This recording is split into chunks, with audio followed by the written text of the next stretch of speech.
Lovely.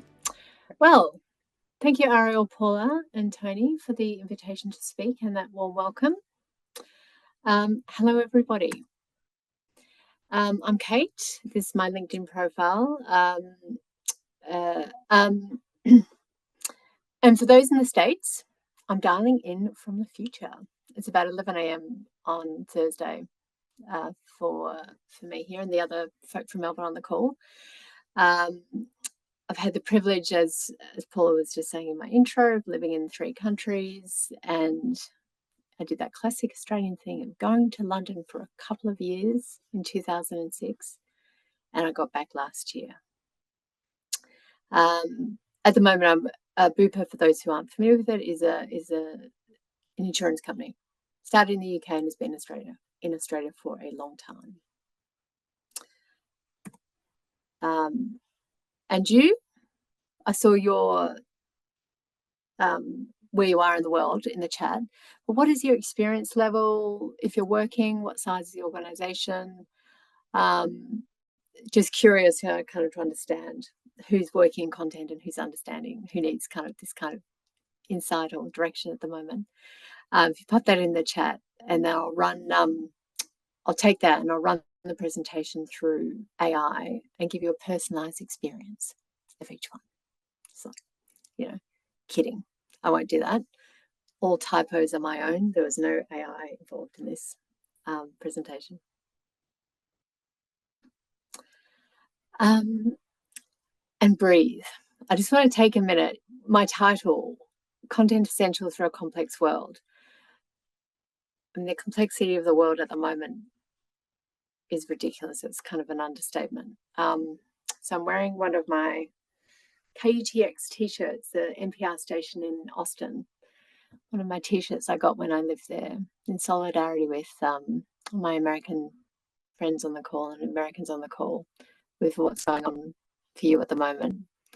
And I think whilst some controls around information and content flows may help cool the global jets, today, for the focus of today's talk, I'll just do it on what might be in vaguely my sphere of control.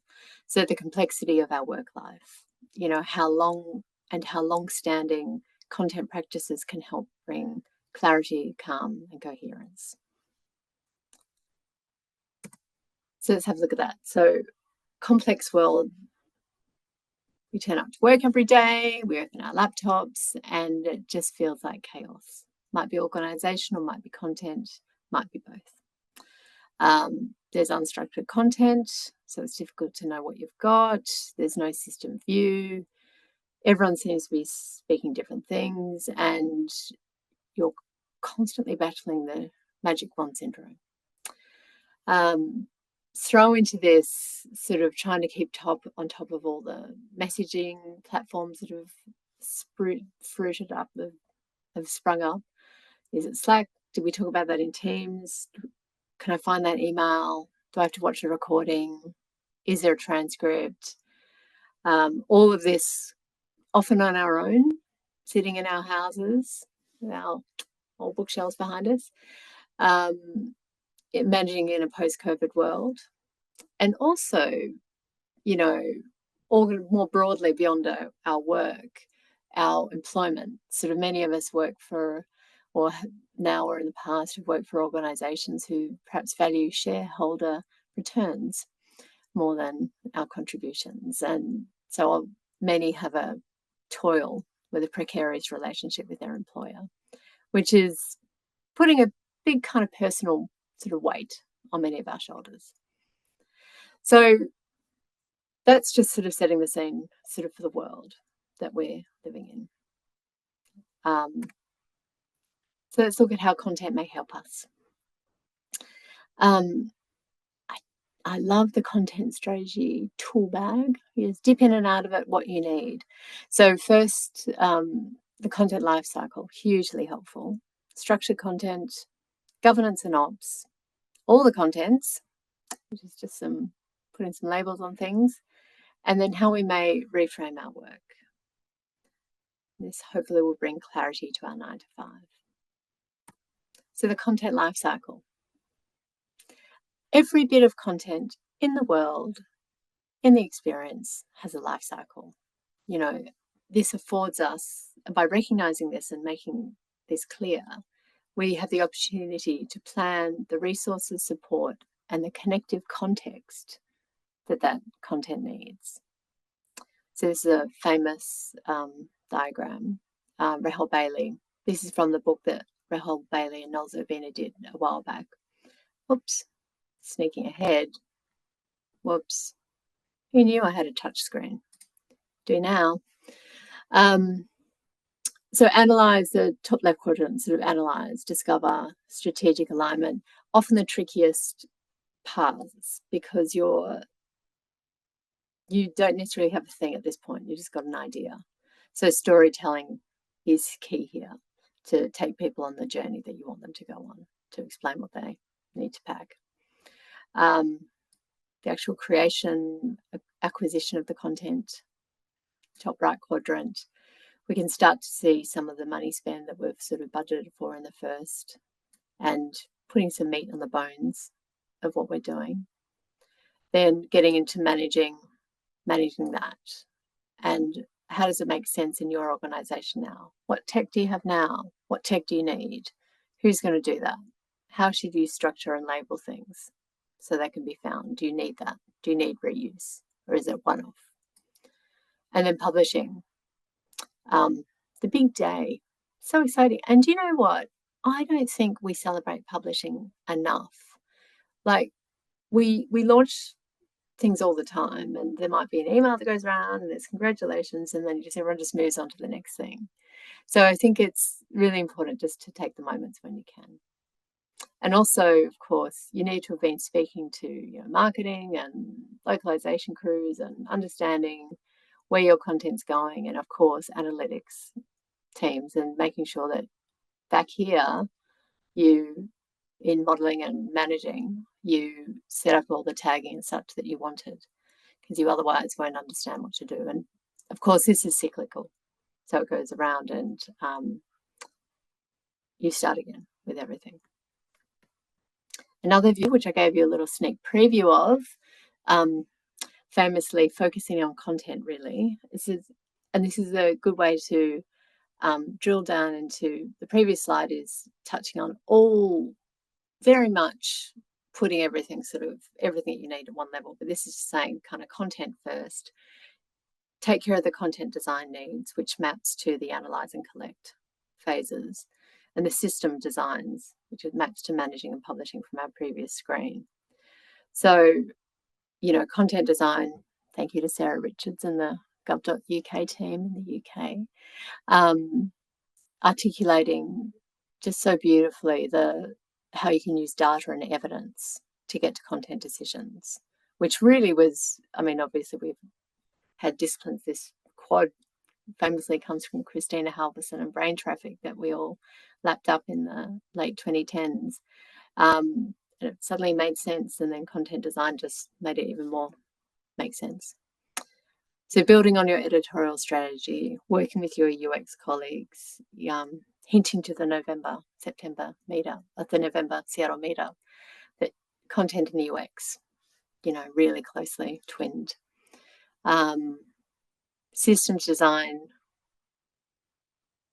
it ain't real unless it kind of will work in the code, right? So you have to make sure it gets there, and you have to make sure you're structuring it properly, tagging, making sure you've sort of spoken to the kind of right people,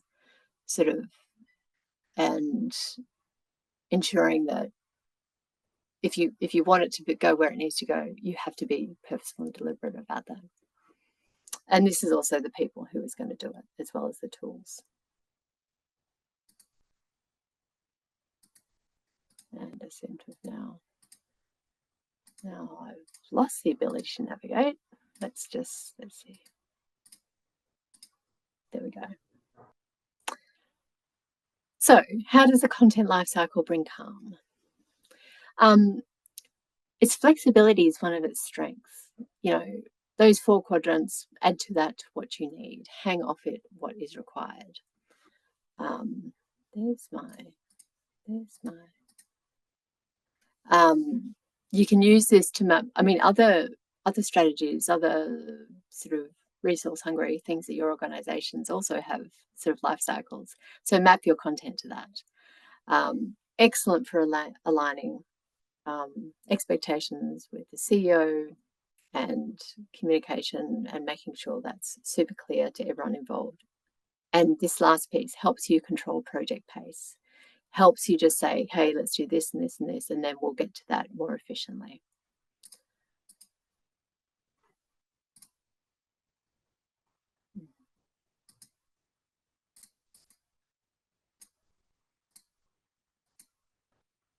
I love it. Can't navigate when I want. That's terribly annoying. I know. Feel free Let to, me just, reboot it or whatever you need to do. yeah, let me just get that out of the way. Apologies, folks. There we go. So our next bucket of calm, we hope, is structured content. And I've just put the definition here from Carrie Hank. Structured content is content that is broken into its smallest reasonable pieces, which are explicitly organized and classified so that computers and humans can understand them. So content plus metadata and schema is structure. And we're making explicit the editorial expression, explicit the expression of our editorial guidelines, making sure these are accounted for and what we need to do. And structured content is a bit like those Savawati biscuits in tiramisu, foundational. You need these to make the dish work. And so if you add the content schema, the taxonomy, metadata to structured content in the semantic layer, you can get to sort of the promised land of content as infrastructure. I mean, this idea on the right doesn't really apply to everybody. Like if you have masses of content in masses of lots of different systems and it's going out in a myriad of ways, that's what you need. However, as we never quite know what's around the corner, you can, at the very least, structure your content. And just to call out the sort of the different levels of structure here, you've got unstructured, it's just kind of crap on a page, to speak plainly. Like no one knows what it is.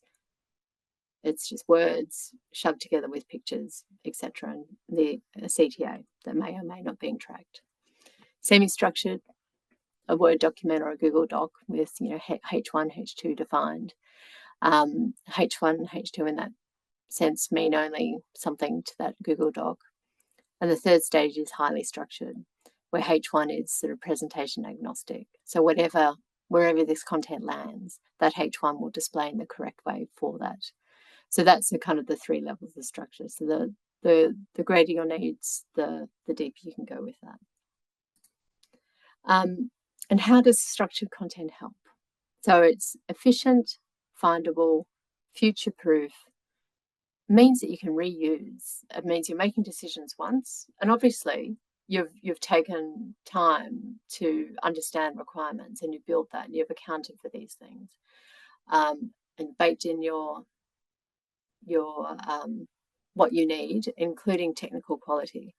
So less of a code effort, less of an engineering effort, which is a massive kind of resource sink. And of course, structured content and AI, surely best friends. This is a quote from Michael Ian Tosca. He's one of those people that content is infrastructure on the previous slide. Like, he's one of the man for that, right? And one of many. But if you're interested in that, follow him on LinkedIn and other places. So agentic AI demands intelligent, highly structured, semantically rich, self-describing content more than ever before. Because without describing the content that way, without setting it up like this, it's just really not clear how that will land. But this at least gives you a fighting chance.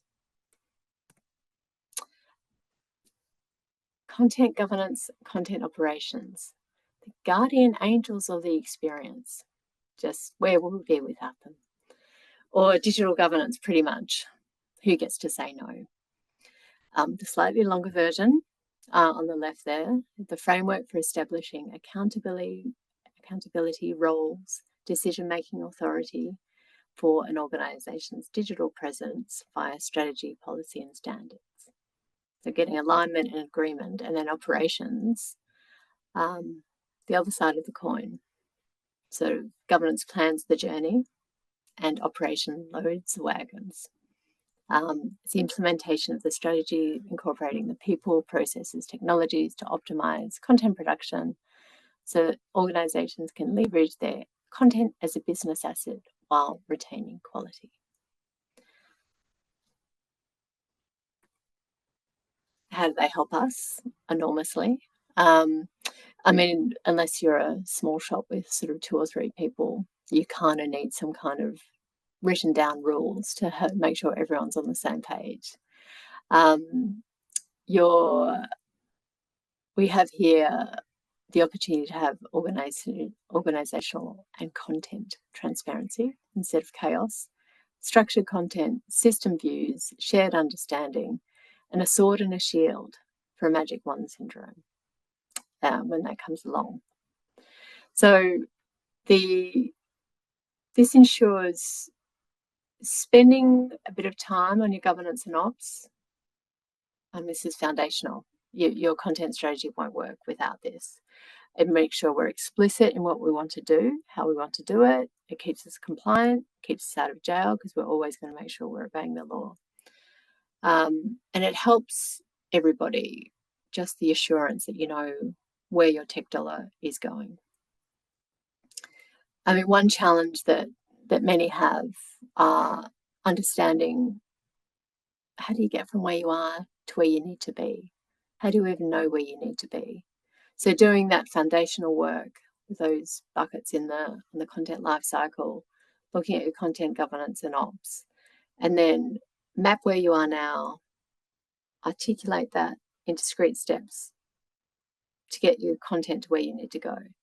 Now, you know, siloed, just to sort of talk through, I mean, it's kind of obviously, but to talk about it in content terms. So siloed is like every bit of content is its own special flower, right? It's developed and deployed separately. So you've got multiple kind of resources doing the same things. Tactical, you're getting a bit of coordination. So you might have a style guide to bring things together, content, but you've still got things being published in different places.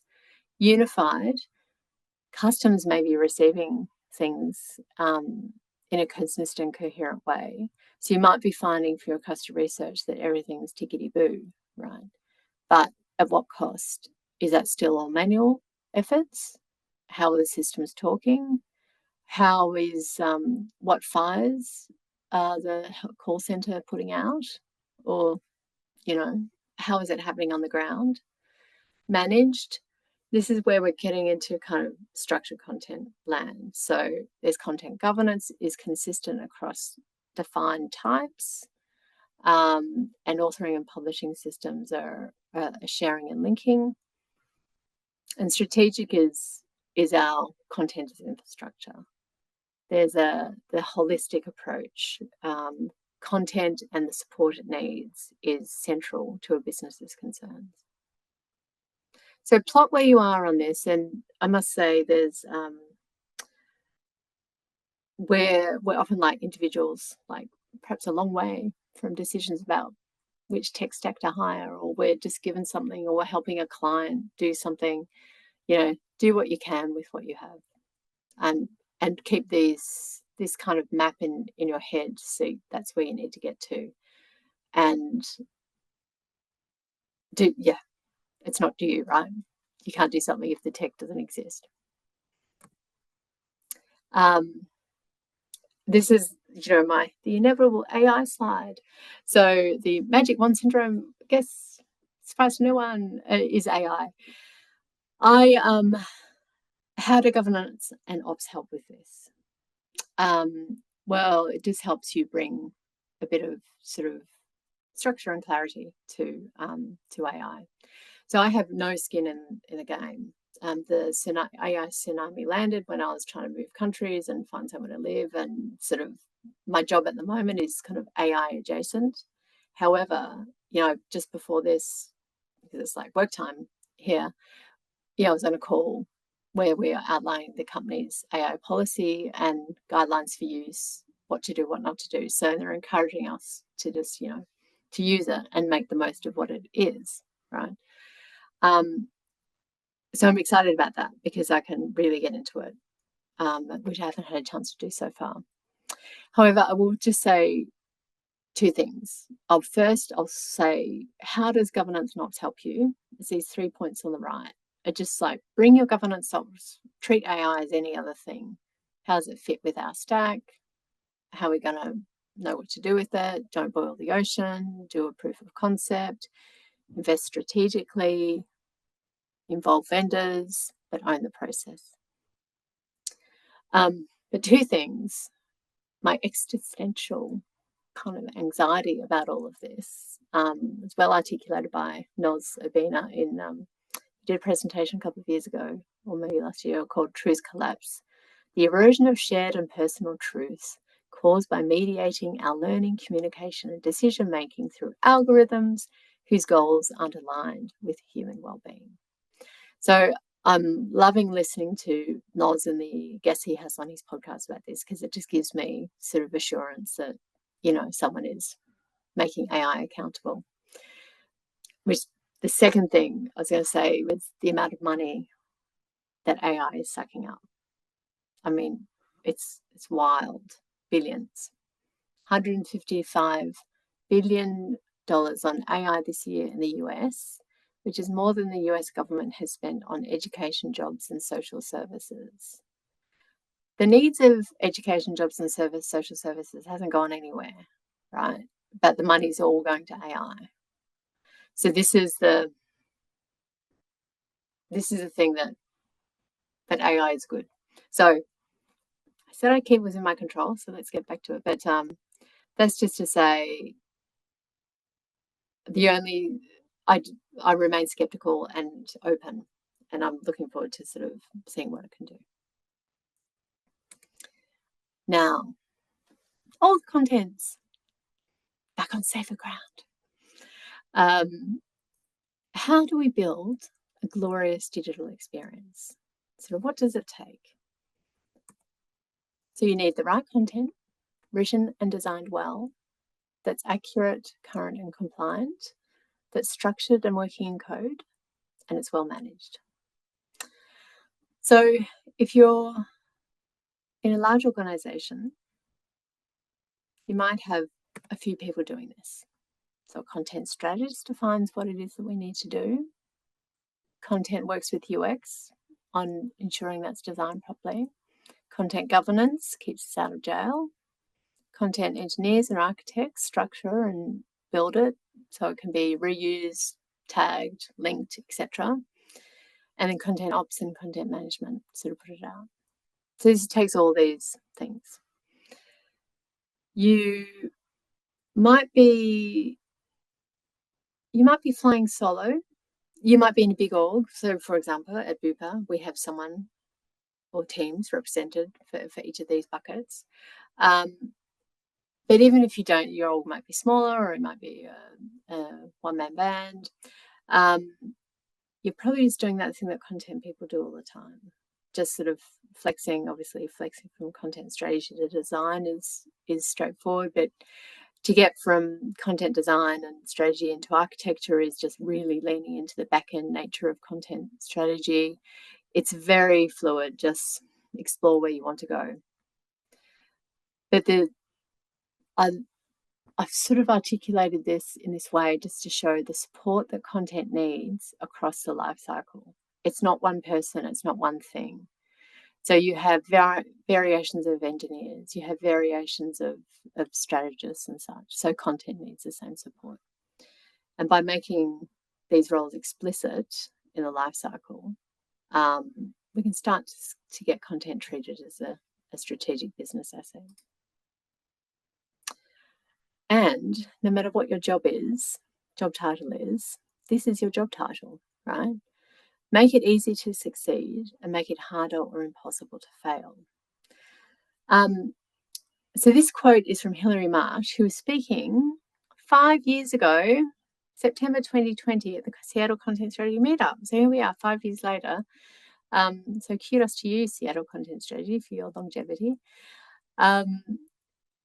Hilary was talking about how you apply your content strategy. So like you've got this content strategy and this is your job. You send it out to the world and make it work.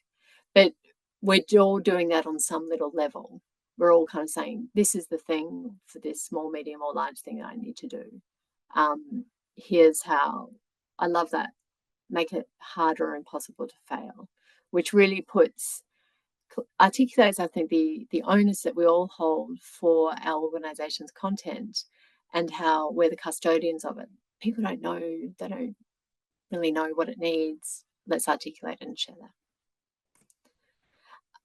We're just getting into reframing our work. So no one cares about the content or your models or your taxonomy or your beautiful UX. They don't really care. They care about what it does.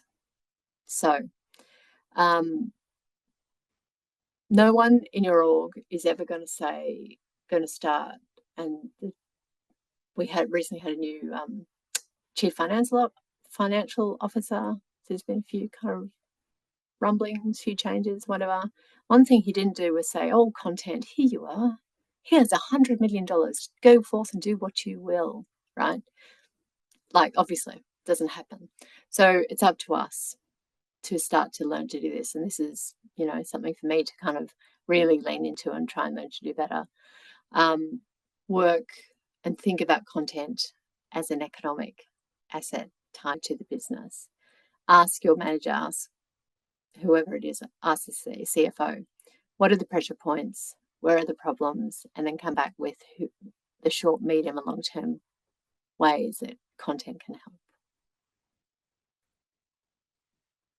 help. In terms of, this is sort of a note about when you don't do this. This is like, what happens when you just sort of go along in your own merry way and you hope for the best, right? This is from a slide from a client that I had when I was working in Austin for an agency. So 15 different sites, 90% of the websites for this company had a website, 10% didn't.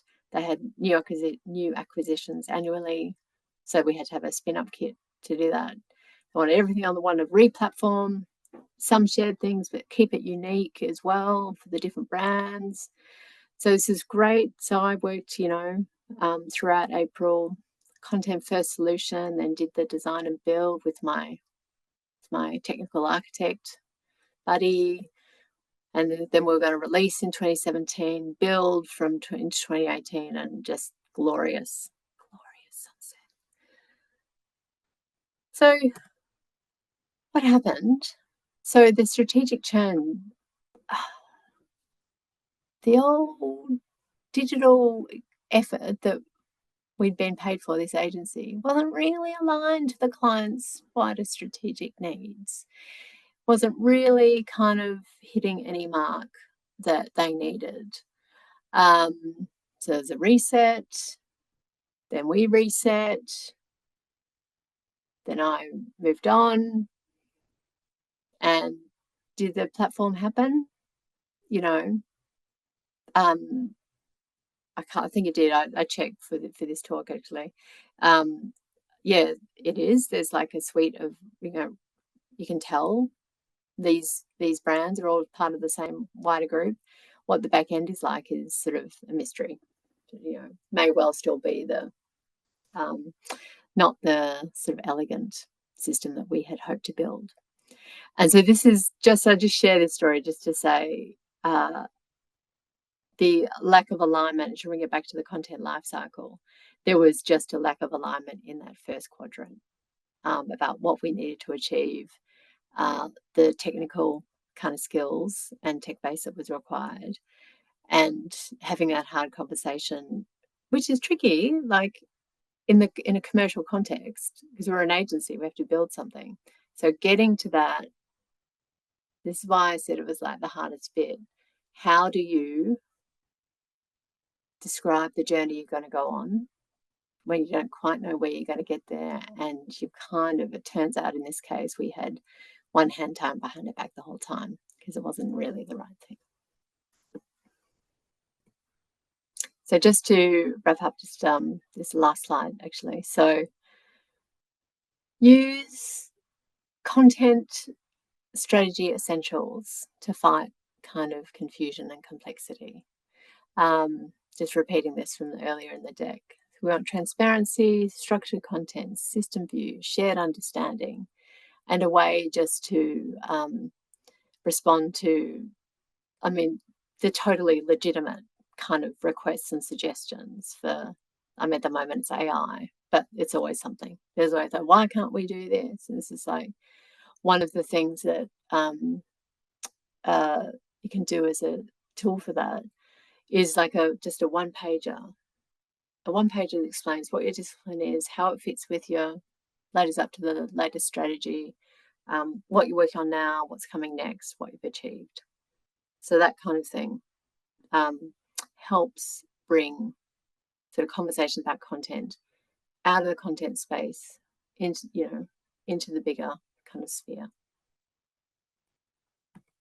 And just so you know, I didn't make it all up. And that's it. Great, thanks, Kate. I'm actually gonna start with a question, and anyone in the audience here, please feel free to drop your questions in the chat if you haven't yet. So you mentioned, like, in your current role, it sounds like you're actually in a pretty good position in terms of having all of those sort of capabilities or skill sets or whatever represented around that circle. But I'm guessing for a lot of folks, that's not typical, right? Or they may be wearing a bunch of those hats. And so I'm wondering, kind of what advice you have for people who are maybe needing to kind of, cover more than one of those sort of, those disciplines or those areas of I would think at least get a passing knowledge of what is required in each of those disciplines, and you can do that by looking at the references that I shared, because those people I shared are like the ones who know the business, right? And just I start to read the stuff, get the language right, get the sort of top issues, find out what's in your industry. I mentioned that I just came off AI training before this call, and one of the suggestions my boss made was to ask AI for help with these sorts of things. So that's an option as well. But I would go to those resources first. But also, I don't know. I think it's always so much of our work is education and evangelizing. Just having little post-its, what each one, someone hits you up with a question, just make clear you can't, I think making clear that it's not you, but we need this other resource. It exposes a gap. We do a lot of evangelizing in our roles, don't we? I think we had a couple of questions in the chat, and if anyone has any others, please feel free to drop them in. First one came from Christy, and it's about affecting change. And I think, Kate, this is something you touched on a little bit, but you're a UX team or a content design team, leadership's telling you what to do. How do you and your team go about making change? What advice might you have there? Yeah, I think just it depends what the laddering it back to the wider goals of the organization. Like what needs to change? Why does it need to change? What's not working now? Is there something broken? Does someone else need to be involved? I mean, because the role I've stepped into here, I'm trying to help sort of Bupa re-platform into a headless CMS. the project has been going for 2 years. So in terms of change, my job is to articulate the new reality and try and kind of catch all the in progress work as it's going to get them slowly to divert to this new way of working. And I literally do it by saying, no, that's not how we do it anymore. We need to do this. Doing a workflow, like a really detailed step-by-step workflow for this now, because no one knows what it is that needs to be done now. So change is fluid and flexible, and you have to just kind of roll with it. But just having like that one-pager walking kind of deck to talk about your job, workflows, and having things sort of available to reference. Communication is key. I mean, I think one thing I've noticed between the role I'm in now and the previous role, I worked for PayPal, where I helped what I'm doing here migrate to a headless CMS. I had a chance, I had a blank slate, so it was slightly easier. But the first quarter, all I did was write a weekly blog post about what I was doing. So this was explaining because there was a lot of new terms, a lot of change, a lot of new stuff going on. And then when 6, 7, 12 weeks later, I had to work with people, I had something to refer back to help sort of fill the story. So I think storytelling is super important in change management. Absolutely. And you mentioned communication there. We had a question from Sasha talking about large organizations with a number of people with different types of content roles. Some people are on an island, they're the only content person. Other people might see people across the organization. What advice might you have for people in that capacity of how they might work together best? Yeah. I mean, you can set up self-organize, like old school, collective, like form. One role I had where there was a content guild. I mean, there were, for a while, I'm not sure if they're still a thing anymore, centers of excellence, sort of content centers of excellence. That tends to have an organizational kind of like stamp on them. But just do internal meetups. One friend I know who was in, like many of us, like solo, anytime she went into anything content related, she would go back and present to the company. So just reach out, you know, make friends, try and find out who else is working on content in your org, and just do something explicit to organize. But you need to kind of organize and collaborate. Absolutely. And Allie had a question very similar too. So skipping a little bit ahead, I know we had a couple of others, but where do you start in that capacity? Do you start with a common taxonomy? Do you have ideas of where you might be able to build those bridges? Yeah, because I mean, a lot of places have a style guide, and so in like, because what you're talking about is, I mean, taxonomy is kind of like a style guide, but for the code, right? It's I'm not sure if that's even a real thing, but the taxonomy is a way to describe your content so it works wherever it needs to go. You need content sort of people to do that. So it depends where you are, but the more structure and the more description, the better. So I think start with a language, start with outlining the support that's needed, and tick these things off.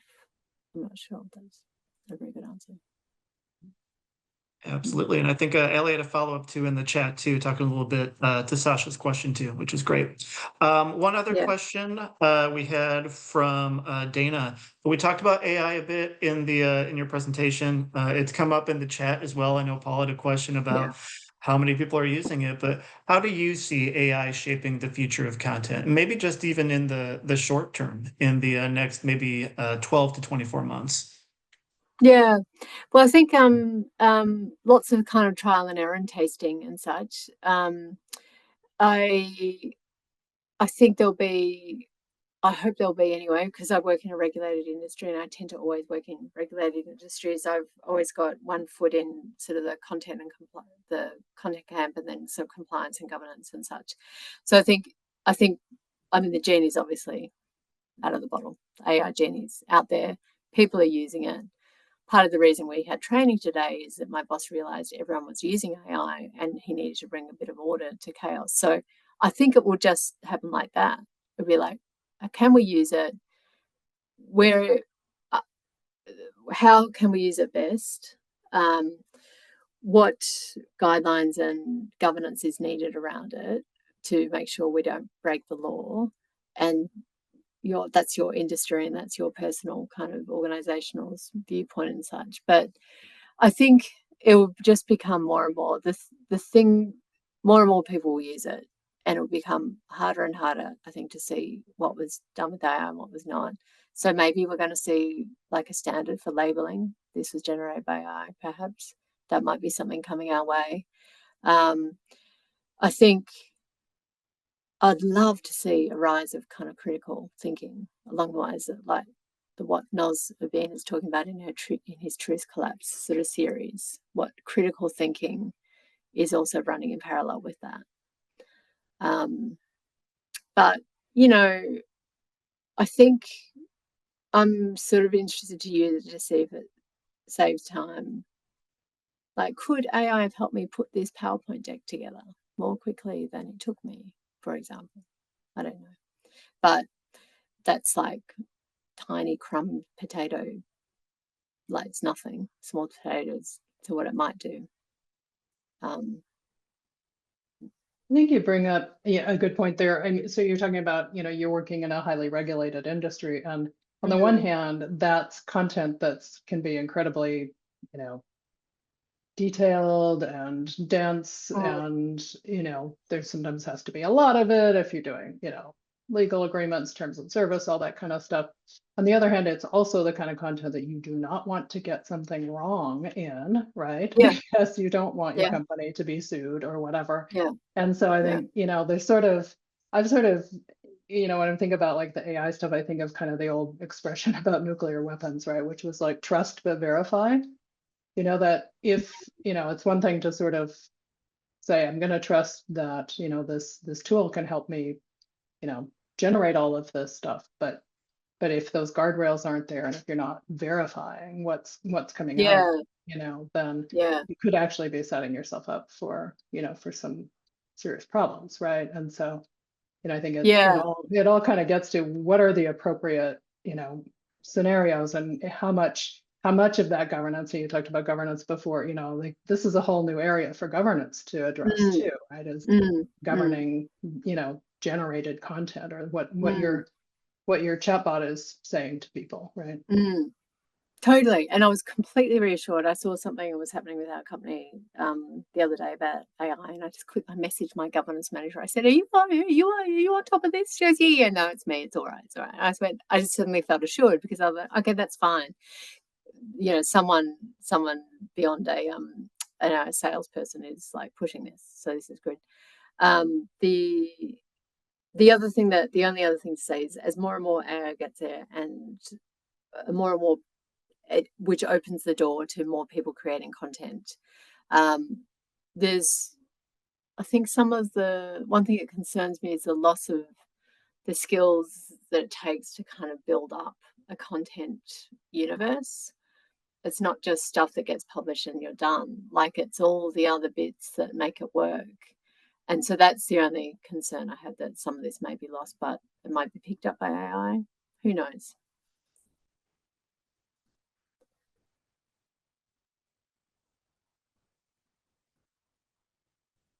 Any other questions for Kate while we have her?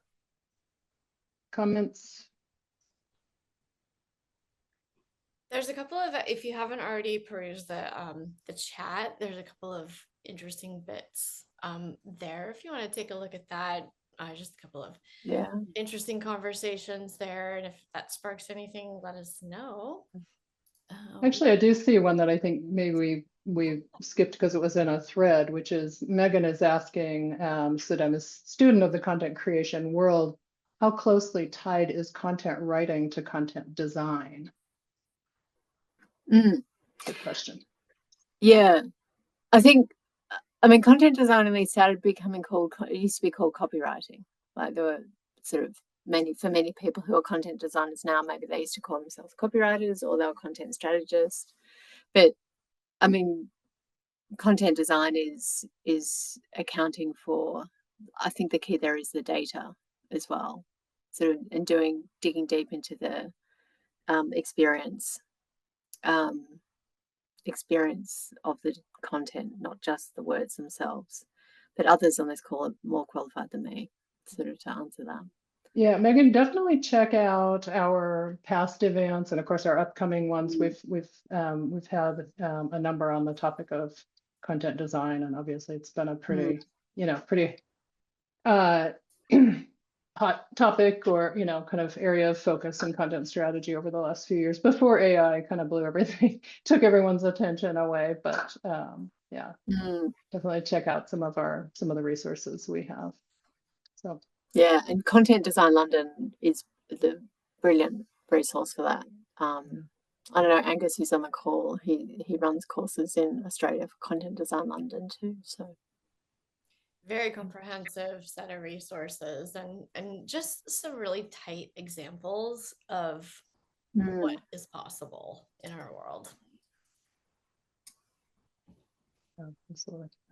All right. Well, thank you again, Kate, for your time today, and thanks everyone else for joining us. Would love to see you at any of our upcoming events, and we will be posting when we have the recording and Kate's slides available for everyone to check out. We will, as I said, we'll post those on all of those channels we've been sending you the links to, so LinkedIn and Slack and the Meetup site and so on. So hope to see you all again soon, and thanks for joining us. Thanks, Have a everyone. good Bye. day or thank evening, you so wherever much, you everybody. are. All right. Thank you, Kate. Thank you. I'm just sharing the references in the chat in case people want them before the Awesome. Beautiful. Thank you. Good idea. Yeah. And we'll scrape those out and put them in Slack and everything too. That's perfect. Thank you. Thank you. Okay. Bye. Bye. Great. Thank you.